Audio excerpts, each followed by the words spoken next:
Hello, this is Flirty Fae. Today we're going to be looking at this tapestry section of the Flirty Fae Wrap pattern. You can find 3 videos in that playlist. One is going to be covering this. Now we've already covered one for the type lace, and this is the swatch that we did in that one. You can see it here on this pattern. If I can pull it up here, it's all actually what we've done on the pattern is it's right here.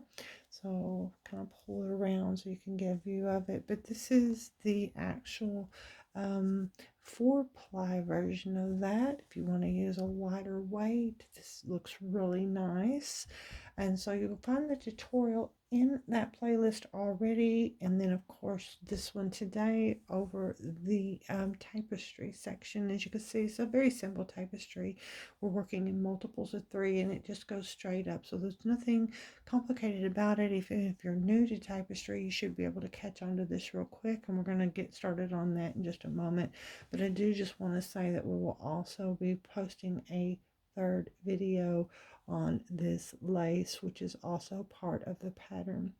Now, if you haven't come here and arrived here via the pattern, then I would encourage you to just have a look at my store on Ravelry or Etsy. This pattern will be posted within the next couple of days, and there's also a couple of other patterns there, and I'll be adding more as we go. So your visits are much appreciated, and your purchases even more so if you're interested in my patterns at all. If not, how about that you like and subscribe and share with your friends, and you can help me out that way. But let's go ahead and get started. The reason we're here is to learn how to do this. So what I want you to do is I want you to chain 22. You're going to single crochet into each of the chains, and that's going to give you a total of 21 stitches. So go ahead and pause your video, chain 22, single crochet into each one of them, then go ahead and hit play again.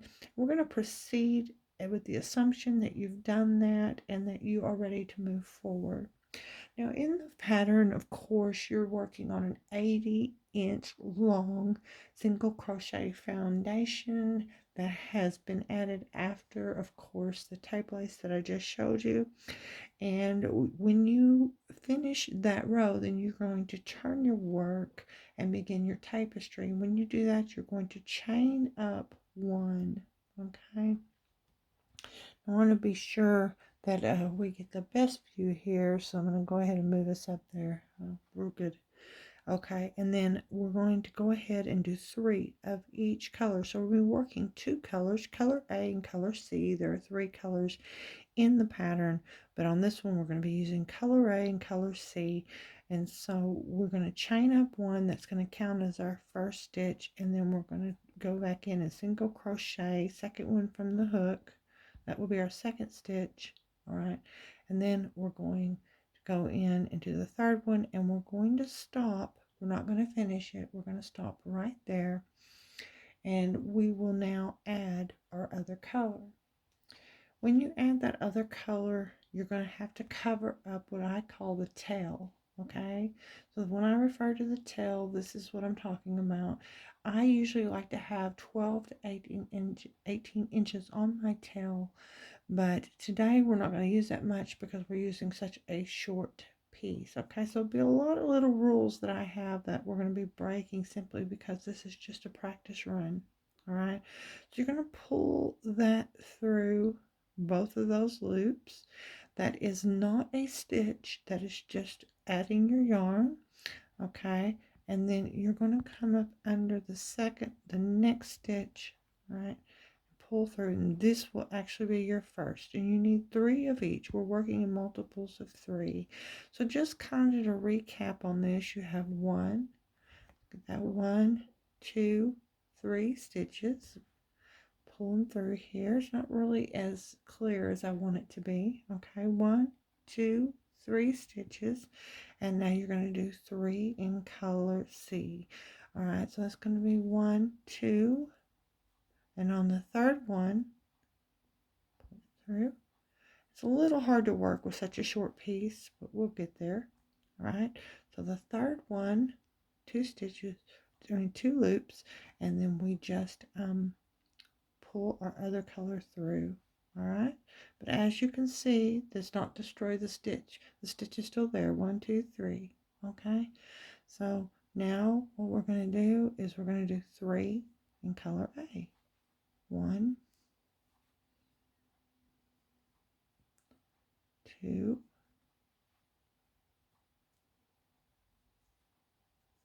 3. And you can see this wants to twist up. It's because we haven't built it up with anything. We're working on a very short, thin piece here. Okay, so it is wanting to twist up, but when you're working in the pattern, of course, you won't have all that twisting and fiddling because you're going to have an 80-inch piece that you've already built up quite a bit when you begin your tapestry. So you're just going to have to overlook that in this tutorial because of the size of it and the fact that it's pretty flimsy still. It wants to bend and twist. Okay, so as you can see, I've closed this up and I wasn't supposed to. So if that happens, and it probably will, you're just going to very gently pull it back out to this loop on the second stitch and then go back and do, I'm going to grab that tail and do your third stitch and stop with just 2 loops on your hook, and then you can just progress back to where you were supposed to be. Okay, one thing that you do want to do on this is you want to keep, those are wanting to stick together, you want to keep your colors on separate sides of your work. Now the reason for that is because they can get to where they twist around each other, and you don't really want that. That can be a little bit of a nightmare to deal with. So you'll want to keep, your one color on one side of the work, the other color on the other side, and you're constantly going to want to be pulling them, and moving them around so that you keep them in the position they need to be in. This is going to give you a lot better result. Otherwise, you may end up with a bit of a headache over it. Okay, so I've actually pulled up the wrong color here when playing with them to show you. Okay, so we're just going to come in here like this. All right, and pull through, and then 2, and it's going to be 3, and then 3, and then 3. So we're doing this one. On the third one, we always stop. Okay, 2 loops. We go. We just sift our yarns. Right, and pull through here, and then we do 3 more. Now I noticed here that's a little bit loose. You don't want to turn it into a drawstring, but you do kind of want to make sure that you keep everything tight, that you don't have loops forming on the back of your work. That can happen. It's not pretty. Okay, especially with a little shawl like this beautiful shawl like that, you don't want to end up with ugly loops on the back. So just don't yank it so tight that you're drawing it up, but just kind of, make sure everything is not looping up and loose in the back there. Go. So we're going to do the second one and the third one, and then we're going to switch our colors. Go. And I just find them so, I find, these that haven't been built up just a little bit awkward, but once it does get built up, it's easier. And by the time you get to this in the pattern, that won't really be a problem because of the length and the height of it. Okay, so you've got a little bit of substance to work with. Okay, so we're going to pull through here and finish it. I want to show you how to turn it. I want to show you what to do with it. And I also want to show you that it's going to look off, but then it's going to come back together. It's going to come together real quick. Okay, so we're going to look at that as well. So on the last one, of course, we don't change our color on the very end. We're just going to go ahead and pull through, and then we're going to chain up 1. All right. Now we're going to turn the work and going to make sure you're picking up that blue yarn when you start again, but you're going to start again with this color, and it just to state the obvious to you because we're making these lines. Now this here, that is from the lead that we had, and one of the things that I like to do in a situation like that is pull it out further. You see, I'm pulling on that, it's drawing it up here, okay? But what you can do with that then is you can clip it like that, and then pull it straight, and that pulls that, sucks that right up in there, and you don't have it sticking out, all right? So now we've chained up. We're going to go into the second stitch, not the first. Ready? And pull that up, that, do the second one, and you notice we got this loop sticking out here. I'm just going to give that a little bit of a tug, not too much. We don't want to draw it up unnaturally. We do want to make sure we're not forming loops, okay? So grab the blue yarn, pull it through, go. And now we're just going to stay blue on blue, or color A on color A and color C on color C, because as I said, the pattern has 3 colors, A, B, and C. So we're just going to pull it through like that. Come along here, right? And I'm going to show you something, and then I'm going to pause the video, and I'm going to go ahead and show you the difference between, you know, just a couple of rows and several rows, okay? When you begin to do this, you kind of get this uneven look. Now I'm going to turn this over because you're going to see it more over here on the other side. And this is important because on this side it looks straighter, but on this side it does not. So we're going to look at that in just a minute. But as you can see, it looks like this is coming over here and this is coming over here. You're going to find this happens throughout the whole process, that it looks like one side's off and the other straight. But when you work both sides, it begins to turn into a straight line. It begins to even out. So what I'm going to do here is I'm going to pause this video. We're going to go ahead and work that. Then I'm going to pull it over to the other side, and we're going to start working the other side again so that you can actually see that happen. So I'll see you there.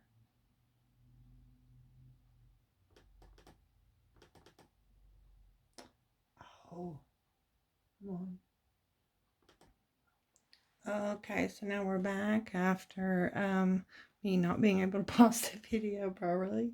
We're back again now, and as you can see, this just doesn't look straight at all. So I want you to see how this happens before we stop, so you can kind of understand the process that's going to take place to get those straight lines. Okay, so you're going to go ahead now. I'm going to chain up again, chain 1, pull it through.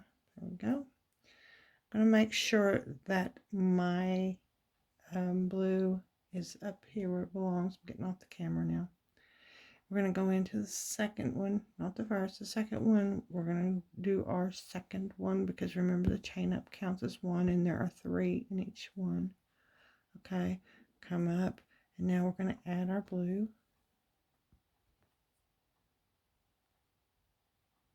Ready?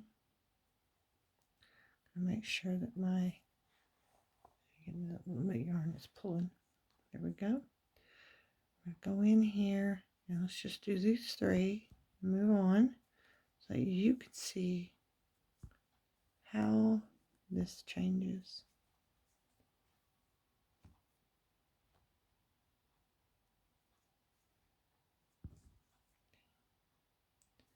We're going to go ahead and move on just a little further so you can get a good view of it. I'm not slowing down for everything now because I've shown you basically, it's just a repeat of what I've already shown you over and over. But I do want you to see the difference it makes.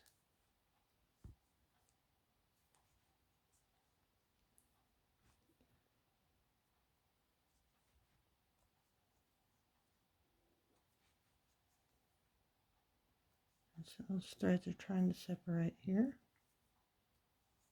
So we're going to stop now. So I've got some yarn separating. We're going to stop now, and I just want you to see for yourself that we actually have, pull this up here, 2, 3, yeah. Okay, we actually have now, pull that up where you can see. There we go. Straight. It's gone straight right here. All right. It's starting to straighten out here. And as we move over, of course, this one right there does not look straight at all. But this one right here, I can get it up under the camera correctly. Pull it up. There we go. That one there looks much straighter. So that's what happens. And if I turn this over, if you notice the other side looked straighter before, we turn this over and voila, it does not look straight. This is going to happen over and over again where you go back to the other side and you begin to work it and it looks like it's straightening out and then the other side looks off. By the time you finish and you've worked it up, you're going to have, just like you did in the pattern that you saw over there, you're going to have nice, beautiful lines going all the way up. So when you do this and you say, that looks awful, just be consistent. Do it, you know, make sure that your stitches are correct and you'll see them straighten out as you go. And they will form a really lovely, lovely effect. Okay. So I hope that this helped, and again, this was specifically an aid for people who bought the pattern, just to show them how to do this. And if you have any questions, of course, feel free to ask, and we will see you in the next tutorial.